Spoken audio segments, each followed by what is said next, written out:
Now friends, after understanding the sales and marketing systems, we are moving to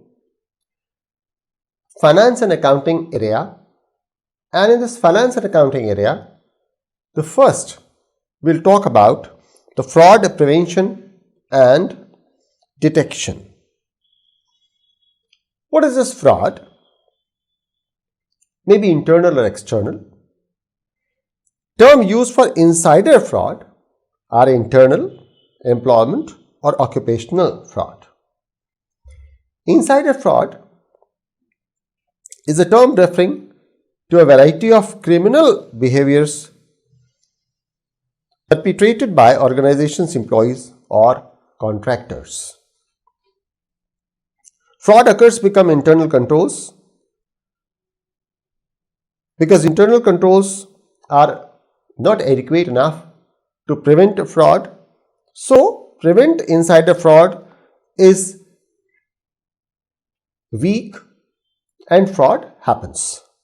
No matter how strong the internal mechanism may be, it may fail on occasions. Now the question is that how to handle this.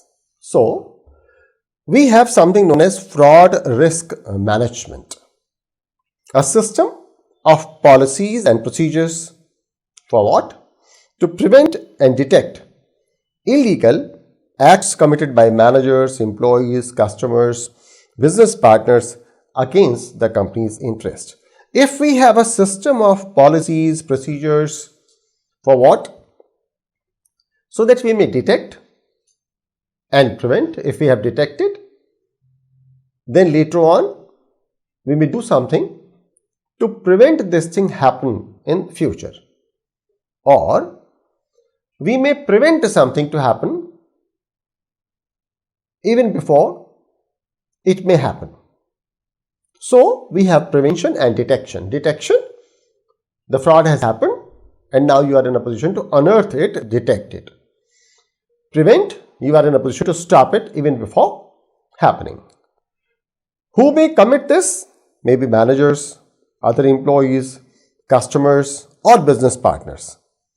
Against what? Against the company's interest. So what are the fraud risk factors? Let us understand.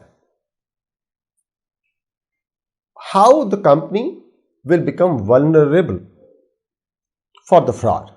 So the first one is high trust level.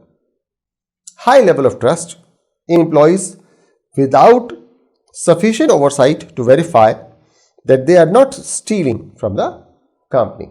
So we assume that the fellow workers are really trustworthy and we keep on working with them.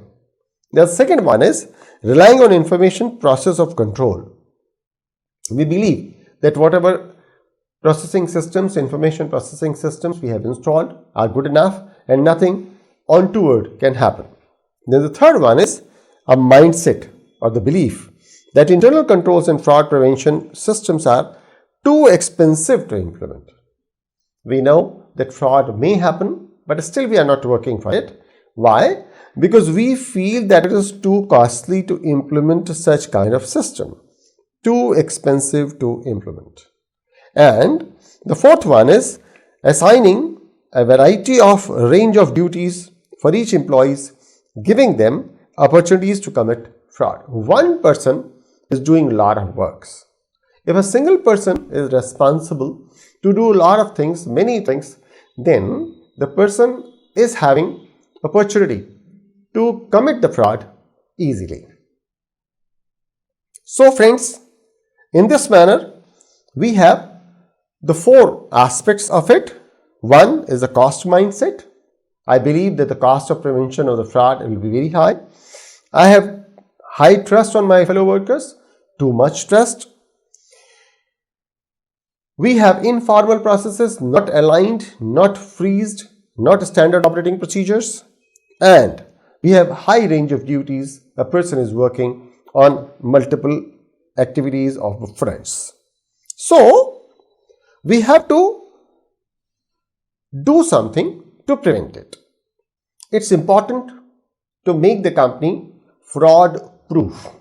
So we have to design effective fraud response and litigation readiness strategies so that 1.